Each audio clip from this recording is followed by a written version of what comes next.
Welcome back to Dark Nights, where we left off with this guy looking at us feeling bad about what he's done. Or what he isn't doing. Who knows? For a fraction of a second, I thought I'd seen a different side of him. I guess I'll take you at your word.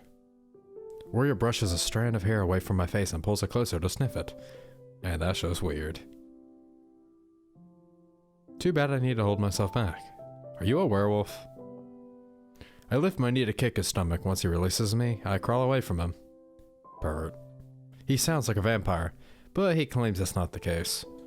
Or maybe he's just a creepy pervert who likes sniffing girls' hair. Upon noticing my surprised expression, Roya chuckles. Haha. It takes just a few words to get an amusing reaction out of you. As long as you behave, I won't do anything to you. As I said, I have business with Kurito. What do you want with him? You are so annoying. I might as well tell you so you can stop being nosy. I don't have much time left, so I want to make a request. He wouldn't listen to me under normal circumstances, so when I found out he's guarding you, I had to take this chance. If I take you, he'll come to rescue, and I can finally talk to him. Are you planning to? Don't worry, I have no intention of killing him. I know I said I'll take you at your word earlier, but you do remember that you kidnapped me, right? It's your choice to believe me or not. Rio chuckles at me and stands up. He should be here soon. After that, you are free to go home. Rio interrupts himself with a pained gasp, then covers his mouth with a hand as he begins coughing. The racking cough seems to consume his whole body as he hunches over, waiting for the fit to subside. It only lasts for a minute before the hacking stops and his breathing returns to normal. He's totally dying. He uses his free hand to pull out a handkerchief and wipe his mouth, then surreptitiously wipes the hand he covered his mouth with. When he's finished, I notice a red stain on the handkerchief before he stashes it away. I go over to him a bit concerned but remain cautious.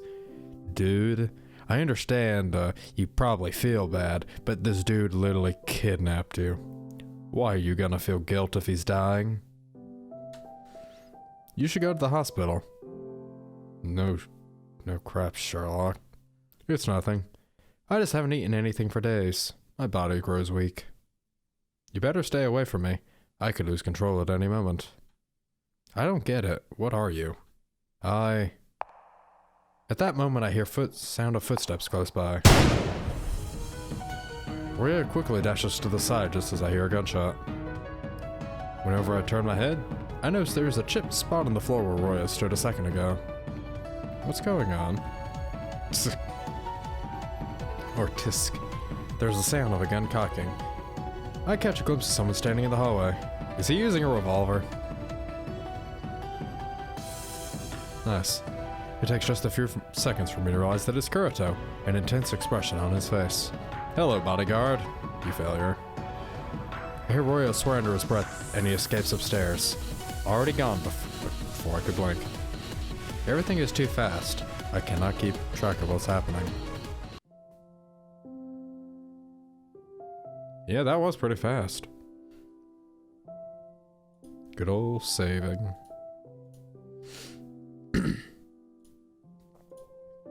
If I'm not careful, I'll end up coughing like Roya. Kurito briefly glances at the staircase. When Roya's out of sight, he hurries over to me. Are you okay? Yes. Sorry I'm so late. Did he do anything to you? No, he didn't. Now calm down for a bit. I need to tell you something. I explained to him what Roya told me, the reason I was kidnapped. Kurito listens without interrupting, a frown going on his face as I speak.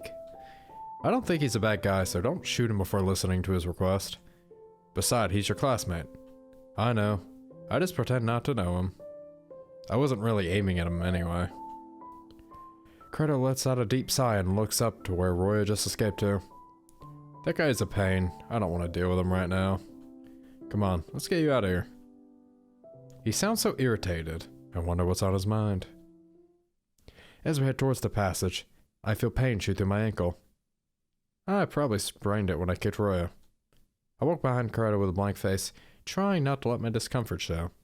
It hurts, but we're not far from home. I can make it. Upon noticing my speed, Corrado walks back to me. He crouches in front of me and gestures for me to climb on his back with a hand. You are so dumb. If you hurt yourself, just let someone help you. Common sense. You don't have to act tough around me. I'm your bodyguard. Huh, we let you get kidnapped. Failure. It is surprising that he came after me without hesitation. I thought he would have went to Chain or another guard first. I pout, but give in to his offer. He gives me a piggyback home. Sorry I couldn't protect you back there. I should have anticipated something like this happening. Corrado's voice trembles a bit.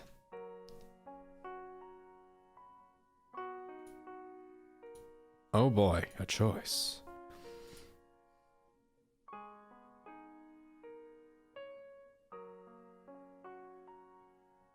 It was my fault. I should be the one apologizing. It's my fault for being careless. No, I'm the one to blame. Besides, you're weaker. I hit his back before he can finish his sentence. Crossing my arms, I glare at him with a puffed face. Don't hit me while I'm carrying you. Do I look that weak to you? If you hadn't come, I would have escaped by myself. Fine, you're the hero and I'm just your sidekick. His sarcasm is obvious, but I will let it slide because he's carrying me right now. That was the first time I saw Corrado in action. He almost looked cool. Despite my objections, Corrado carried me all the way to my room. He took care of me and bandaged my ankle. Corrado tells me to forget what happened tonight. He'll deal with Roya later. He wants to make sure that Roya doesn't involve me again. I don't know what happened between them, but Roya apparently went too far. Corrado gently strokes my hair before I fall asleep. This time, he watches over me until morning. Chapter 2. Lies. I see. I walked to school alone today since Corrado is busy with work. As usual, Ikia approaches me cheerfully. Walking behind her, Ryoji greets me with a wave. Hey, I got awesome news. The student council decided to host a masquerade ball. I'm so excited. I glance over at Ryoji, who averts his eyes. As class president, he must have approved, if not suggested the idea. I didn't know he was into such events. This sounds like a really bad idea. Why are you giving me that look? I thought it'd be nice to have fun once in a while. It's been ages since we had a school event. I think it'll be fun. I thought you would never attend parties again after the incident with the gang during freshman year. Just because they ruined that party doesn't mean the other parties can't be fun. I think of a few of them even left school. But do you think they'll crash this one again? Probably. They won't make a move without a leader. Besides, I think they learned their lesson. Ryoji winks at me and I smile back. I should get a new dress. The one I wore in first year is actually too big for me. Wow, you lost weight? Nice. You slimmed down? You still look the same to me. I did. Maybe the difference isn't big because you see me almost every day. Mikoyo, we should go shopping sometime. Wait. This is a little too sudden. At least give me some time to decide if I'm going. Don't worry. The event is still a few weeks away. You have plenty of time. Yep, plenty of time to get kidnapped, murdered. Something like that. Why are you telling me this early then? Just to make you excited. Is there anyone you want to go with? Nah, just my bodyguard. She leans towards me with the curious eyes. The first person to pop in my head is Corrado, but I shake the thought away. What am I thinking? He's a guard and an elite student. Bringing him would raise questions. Taking the shake of my head as my answer, Ikia giggles and promises to find a partner for me if I've not decided. I feel like she wants me to get laid. Wingman. This case is a woman. When school ends, she surprises me by walking me home with me again. I'd assumed he would stay late. Don't you have duties to attend to, Mr. President?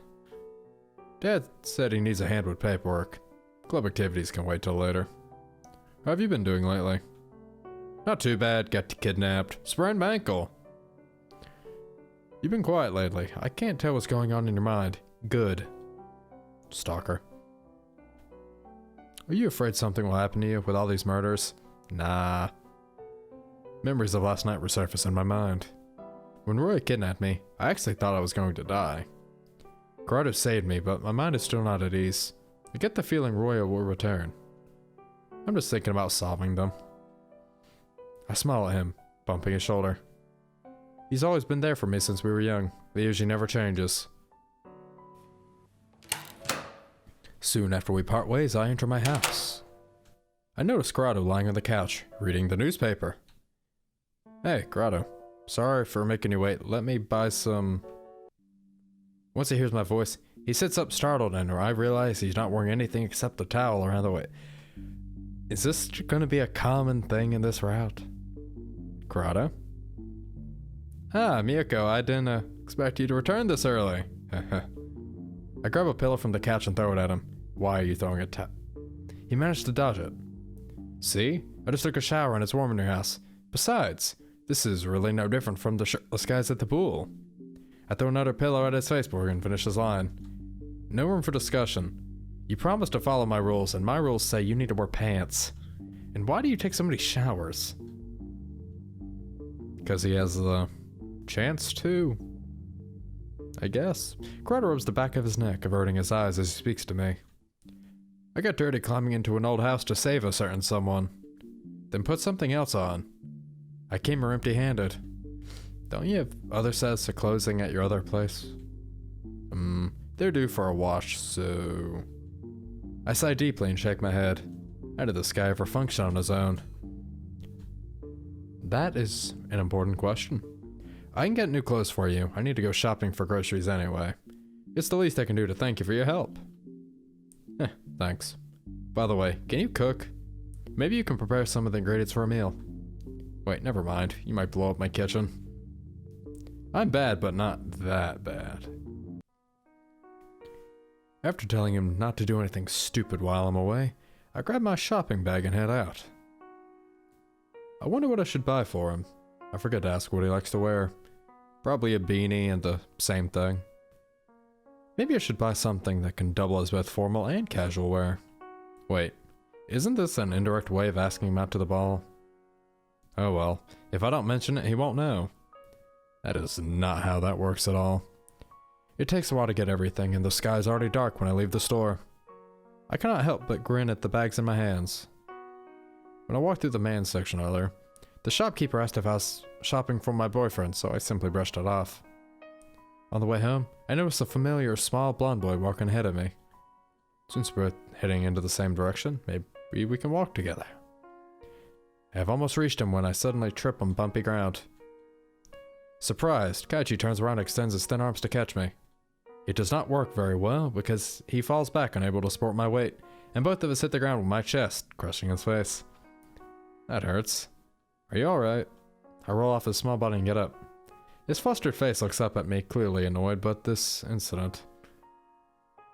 I pick him up like a little puppy and wipe the dust off his uniform. Well, clearly you're strong if you can just pick someone up like that. Sorry. You know, body slamming people is an unusual way of greeting them. It was an accident, I promise. Kaichi lets out a sigh and rubs the back of his head. Straightening his tie, he picks up the grocery bags I dropped and hands them to me. For a child, he can be polite. He's more class than you. Thank you. What brings you here? I just did some shopping. When I saw you, I thought we could walk home together. We're not friends. You don't need to be friends to walk beside each other on the street. Actually, that's kind of sus. Whatever, do what you want, but don't think this means I like you. So who do you consider a friend? No one. Aw, that's sad. No, that's honest. Having friends doesn't define one's happiness. As we continue down the street, silence settles between us. Even though he insists we are not friends, he does not complain about my presence. He's probably internally having a monologue like, get away from me. As we pass by an alley, someone suddenly grabs Kaichi's arm and pulls him in. The alley is between two buildings, wide enough for a car to go through. I red quickly and go after him. Halfway into the alley, a man stands in the dark, holding Kaichi in a fierce grip. I cannot see his face from where I stand, but when he speaks, his voice is fierce and demanding. Give me all your money or your friend gets hurt. Whoa, we're not really friends. Be quiet. Suddenly the man is bringing a knife to Kaichi's neck. Oddly enough, Kaichi doesn't show any signs of fear. He simply turns away with bored eyes, as if this was all nothing more than a mild inconvenience. I drop my bags and show my empty pockets. I'd hidden my wallet in my inner pocket, and I pray he doesn't notice. I don't have any money. This kid's an elite, yeah? He must be rich. Call his family and tell them I want money or I'll send him home in pieces. Don't listen to this guy. He probably doesn't even know how to use that knife. Hey, you think I'm joking? Without warning, the man grabs the front of Kaichi's shirt and shoves him against the wall, pinning the boy with a knee to his stomach. Kaichi coughs, his shoulders shaking. His small body looks fragile, like it could break at any moment. Now, do what I say and call this boy's family. I give Kaichi a panicked glance. He looks badly hurt. I catch someone glancing out their window, but they quickly close the curtains, perhaps not wanting to get involved. At least call the police. This situation is getting out of hand. Maybe this is a bad idea, but I don't have a phone with me, but Kaichi does if you want me to make a call. I need to get it from him. My heart beats nervously, but somehow I feel confident. Once I'm close enough, I take a better look at this man's face. He has a diamond-shaped tattoo below his left eye. I'll have to remember it. Hey, don't get too close. I abruptly raise my leg and strike his wrist, causing the man to drop the knife, kicking into the darkness to distract him, and I use this opportunity to strike him in the groin. I grab Kaichi's hand and pull him away from the man's grip. I continue pulling on his hand as we quickly try to get away. Stop or I'm going to shoot. His voice makes us turn around. The man has a gun pointed at us. Where did he get a gun? Villagers aren't allowed to carry weapons. Well, clearly he's not from here. We better run. Are you crazy? The man shoots once as a warning. We freeze up at the sound of the impact. We can't escape from this. Suddenly, the man falls forward and hits the ground, pinned down by someone else. Hey, it's, Chains? No? Ugh. Oh yeah, Chain. Okay, I was right. Chain cuffs the man with his grip and takes the gun out of his hands. He snorts before throwing his cold gaze at us. The man attempts to get free, but Chain shoves the man's face against the ground. Ah yes, bad cop. With his free hand, Chain takes the knife and pockets it. I thought he would question us, but he pulls up the offender and leaves without saying a word. My gaze follows them until they walk out of the alley. That guy is so professional, but scary at the same time. Hey Kaichi, you okay? Without waiting for an answer, I take out a handkerchief and gently wipe away the blood from his neck. I crouch down and put a hand over his stomach. What are you doing? That man hit you pretty hard, so I'm just checking. Kaichi bats my hand away. You could be suffering an internal injury. Let me take you to the hospital. I'm fine. Don't treat me like I'm made of eggshells. I don't know. You're pretty small. I said I'm fine. Besides, I wasn't in any real danger. I'm tougher than I look. Besides, he was an amateur judging from the way of handling the situation. His words do nothing to ease my worries. Thanks for your concern, but it's unnecessary. My body may be weak, but it'll heal. You should go home. No need to waste your time on me. I'm used to this sort of thing anyway. Does this happen to you a lot? Kaichi rolls his eyes and glares at me. Currently, I live alone in a villa, which gives most people the impression that I'm rich, or have a family that is. They also think I'm an easy target since I'm small and weak. Did your parents go somewhere? I don't have... They're probably dead. I'd like to know more about you. I retrieve the bags I dropped together and we walk out of the alley. I must admit, you were pretty good back there. I never expected you to have the guts to attack that man. I'm not fond of people like that, so I didn't bother to hold back. Well, I owe you this one. We walked side by side. The event had scared me a bit, but I'm glad Chain was there. I start to understand Kaichi's stoic attitude. As someone who often deals with such situations, he must have nerves of steel. I glance at the little boy. Perhaps my worries aren't necessary. After a short while, we part ways. I drop my grocery bags in the kitchen and call for Corrado. Only silence answers me. When I enter the living room, something brushes against my leg. I quickly flip the light switch, but I don't see anything around. I'm sure that was a cat. I should catch it. The guest room's door is wide open, so I go check there. Corrado, what are you doing? I see Corrado bowing over the window. He stumbles back when he hears my voice. I almost followed the window. You see. Never mind, I don't even want to know. Also, why you want a towel again? I hope you like the clothes I bought for you. I wait in the living room as Corrado changes. I did not ask for his clothing size, but I've barely seen him dressed enough times to guess. I wonder how he looked. I examine Corrado as he approaches me. I whistle at his new look. It completely changes his image. The outfit matches him well, makes him look gentler. Corrado picks at his sleeves, a joking smile on his face. Are you trying to turn me into a butler? Right, this is Corrado. No amount of good clothing can conceal his personality. No, I'm trying to turn you into a special investigator, rather than a stray cat in an overcoat. Hey, it wasn't that bad. So, do you like it or not? Well, you especially bought it for me. It'd be rude to reject. I noticed that Corrado's tie is crooked. Doesn't he even know how to tie properly? Sighing louder, I move closer and grab his tie, fixing it for him. He blushes but stands still. By the way, have you seen an animal in the house? Nope. Have you? I felt something furry brush past me a couple times now, but I haven't actually seen it. Let me know if you find it. I don't want any wild animals running around in here. Yes, ma'am. I remember the open window in Corrado's room. No wonder something snuck in. Keep the windows closed, it's cool enough in the house. But... Understood? If you are actually keeping a pet in secret, I will kill you. Do you dislike pets? Did you hear what I just said about killing you? Yeah. That night, Corrado stays in my room again, never leaving for even a second.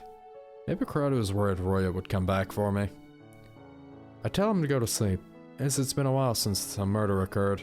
However, he refuses to abandon his duty, as if he's afraid something might happen soon. Next day. During the lunch break, Leoji approaches me with a serious face. Can we talk for a moment? What is it? We go to a hallway with fewer people. Okay, Miyako, don't freak out, but you might be getting a call from the police within the next few days. Why? His face is only vaguely familiar, but I recognize the diamond tattoo below his left eye. It was the man who attacked me in Kaichi yesterday. Have you seen him before? Yeah, I saw him. Why? He's dead. Someone from the office told me he was last seen with a girl, and I think the witness said a small boy. The description of the girl matched you, and now you just confirmed that you know him. Did Shane say something? Wait. There was someone who saw the scene but did nothing. Technically, Shane is the last person the muggers saw. The witness must not have watched till the end. This is so unfair. They should be investigating Shane. Does this mean I'm under suspicion of murder? No, but the police might ask you a few questions about it. I just thought to tell you beforehand. Besides, you would never do anything as stupid as murder. In any case, I have an alibi. My guard was with me the whole night. Who is your guard, actually? His name is Corrado Hikase. He raises one eyebrow after hearing the name and rubs his chin. What? Is something wrong? Corrado's more carefree than Shane, and I've only seen him in action once. Other than that, I know nothing about him. What do you know about him? How can I trust my guard if I know nothing about him? You've got a point. Unfortunately, I don't know anything else about his private life. Seems like I have to figure it out myself. I feel like a stalker. It doesn't help that Corrado won't tell me himself. You probably shouldn't pry into people's pasts. You'll uncover things you don't want to see. After school, I go to the library. Maybe I can find something there. Personal information is not available to the public. I have to ask for permission before I can access the database. Luckily, the librarian accepted my excuse. I searched the archives for a while, but to my disappointment, there was nothing useful. Only his age and student information are displayed. I can't even find his address. He said before that he had a place. Now I actually wonder if he's homeless. As for family, He was adopted into the Hakase family and is an only child. Since he's adopted, it makes sense that his prior life is difficult to find in the archives. While browsing through newspaper articles, one article catches my attention. It's dated back to the 18th century. The page displays a section about missing people. While skimming through the photos and names, my eyes stop at one name. Roya? Corrado? You again? Your familiar voice and quickly put the documents away. Turning around, I see Kachi standing there with a book in hand, eyeing me curiously. Just some research. By the way, how's your injury? I told you I wasn't hurt. He moves closer with a serious face and lowers his voice. Are you under suspicion of murder too? How did you know? I get questioned about it by the police. I want to know if you were too. Not yet. Say, Miyoko, do you think I killed him? I could have chased him down after we parted ways last night, you know? I had to save you after that man overpowered you. You couldn't kill anyone if you tried. Do you think I killed him? Don't ask the obvious. You're not capable of that. I guess Kachi trusts me. After Kachi leaves, I return to the article about missing people. Corrado Onmyodo, age 8, missing as of July 8th, 1742, presumed dead. The article includes photos of the missing people. The photo of Corrado Onmyodo is so scratched up that I cannot make out his appearance. The next article I find is about the Corrado I know. It is a complaint describing the controversy surrounding his adoption. It seems some people wanted him sent to another city entirely. Nobody knew his identity, so the villagers were cautious. In the end, someone was willing to take him in. Anonymous villager, this little kid. We don't know who he is or where he came from.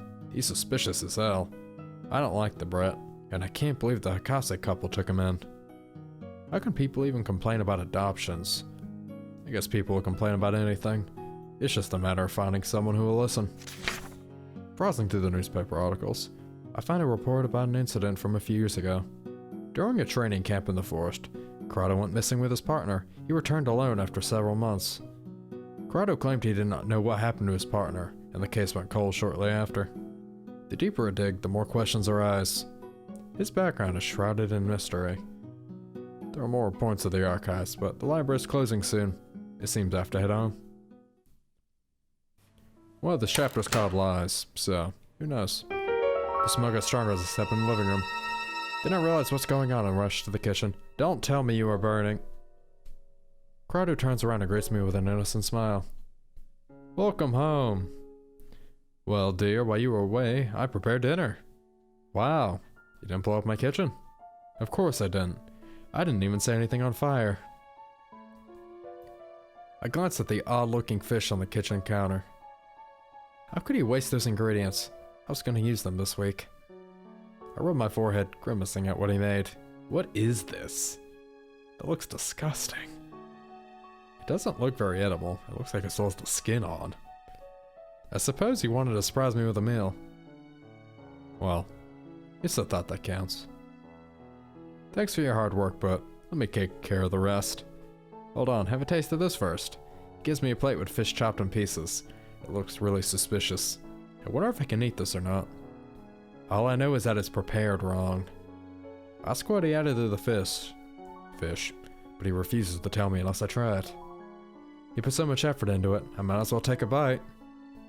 Strange texture, but I miss it. I admit it tastes good. Well, the secret ingredients. I cover his mouth before he spoils it. I think I'm better off not knowing. I'll forgive you, but only because you didn't make a mess in my kitchen. Yep. Now you can't say I'm useless anymore. You're useful enough as my guard, not to mention you're my guest. I don't know why you're doing this, but it'll take more than that to win me over. Besides, you look out of place here, especially with that outfit. At least wear an apron when cooking. He smiles apologetically, but I have to admit, he does look cute. I took over the cooking while Corrado stands by watching. He leans against the kitchen counter and snacks on the wraps he made. It does not take long before I finish the dish and we move to the living room. I heard from my team that there's been another murder last night. You should be careful on your way home. Do you need me to pick you up? No, it's fine. Alright. By the way, that dead guy was a mugger and I ran into him on the way home last night. I think your people suspect me of killing him. Wait, why didn't you tell me that yesterday? Nothing serious happened. He was arrested in the end and I didn't get hurt. Corrado blinks in disbelief before recovering his composure. He must be concerned that I didn't tell him right away. I'm sorry that I wasn't there to help you. I don't know what I'd do if you got hurt. I can't even imagine you as a killer. And I was with you the whole night. I should talk to my team. Was anyone else around? I was with Kaichi and Shane was the one to arrest him. At least we can scratch you off the list. I can't speak for Kaichi though. I'm glad to have an alibi. Tonight I'm going out for a bit. Shane will look after you, okay? I'll make sure he keeps you safe. Let me guess, you can't tell me what you'll be up to? Let's say investigator business. You're so secretive. I'm a man of mystery, and you're probably really old. Really, really old. Then he is gone and the place suddenly feels empty. Watch the two of them talk outside for a bit. It always puzzles me that Corrado gets along with Shane. At least I'm reassured that Shane is keeping an eye on me. I look at the clock which shows 9 p.m. The streets become more dangerous the later it gets. Hopefully Corrado will return soon. I wonder where Shane is hiding. Out of curiosity, I shove my curtains aside and glance out the window. There's no one on the street. There's no need to worry about him. He's trained for such situations. All this restlessness is making me feel thirsty, so I go to the kitchen and get a glass of water. When I step into the living room, I catch a sight of something running across the floor. It's too dark to see clearly, but it looks like some sort of odd animal. Its sudden appearance catches me off guard. The next moment, someone runs into the living room. Shane. Wielding a gun, he examines his surroundings. After a few seconds, he lowers his weapon, swiftly returning it to the holster on his belt. He scratches his head and turns to me with a dark expression. I totally forgot he would come if I screamed. Sorry. An animal startled me? He stares at me in silence. It's gone now, so everything's fine. Shane sighs, shaking his head before looking at me again. I'm staying with you until that guy gets back. What? His cold gaze stays on me as he makes his way to the couch. I can't sleep comfortably like this. Speaking of Corrado, this is the perfect chance to ask about him. Hey Shane, you and Corrado are good friends, right? Shane keeps staring at me, but he's not replying. I assume it's a yes because he does not deny it. I was wondering, how did he get this job? Shane lets out another sigh and turns away from me. Is he gonna ignore me? Could it be he dislikes me, or does he just not want to talk? Hey, at least say something instead of ignoring me. In the blink of an eye, Shane grabs my wrist. He shifts my legs and shoves me down. Suddenly, I'm lying on my back. Yeah, this guy is dangerous. What are you doing? Get off me. How did he even know how to block that? This guy's on another level. I feel flustered under his gaze. Then Shane pulls away, returning to his previous position as if nothing had happened. That was disappointing. What do you mean? I was just testing you. You're way too slow and weak to kill that guy. My heart is racing as I slowly sit up. I heard the man's dead. I was with Corrado since last night. You could have just asked him. Thanks for saving us, by the way. If you hadn't been there, we might have been hurt. Just doing my job. I'm glad to finally hear a reply, but I still have not gotten the answers I wanted. By the way, what happened last night? You had him in your custody. How did he get away? Really? He doesn't look like he'll talk anytime soon, so I gave up questioning him. It feels like I'm talking to myself, so I go upstairs. Just as I stand up, he suddenly speaks. Investigators are the backbone of the police force. Because of that, it isn't easy to get this job, but somehow Corrado managed. He's skilled now, but before that incident, he was more or less dull. What incident? He went missing for a few weeks. They found him in the forest. Since then, he's been different. If you want to know, you should ask him yourself. He never told you about it? No. Maybe he was possessed. Since the original one disappeared, maybe they took his place. Something like that. When I go to my room, Shane stays in the hallway. If I need him, I can call for him. A while later, after tucking myself into bed, I hear footsteps in the hallway. One pair fades away, while another heads towards my room. Ah, welcome back. Are you okay? Yeah. You look exhausted. He's usually energetic, but this is the first time he doesn't respond. The poor guy must have been through a lot. Where's Chain? Ah, work. It's okay to skip your duty tonight, you should get some rest. But can't. The fact he insists on staying with me even though his body is falling off the edge of the chair is touching. I get up, fetching a blanket for my protector. It's too weird to have you watching so close, so I'll let you stay for tonight, but you're sleeping in your own room from now on. Watching him sleep soundlessly, I too fall into a deep sleep. Everything is black around me, as if I'm in an infinite dark space. I catch something in the distance, a faint light, and a silhouette in front of it. All I can do is watch as it looms closer. Corrado?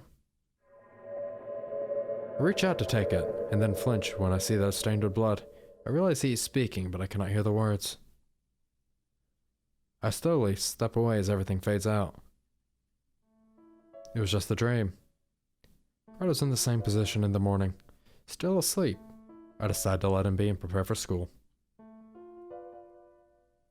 And we'll leave things off here. Clearly, that is foreshadowing for something to happen in the future. Depending on if it's a good or bad ending. Maybe. I hope you've all enjoyed today's video. If you did, don't forget to hit the like button, comment, subscribe if you want to, and I'll see you in the next one. As always, goodbye.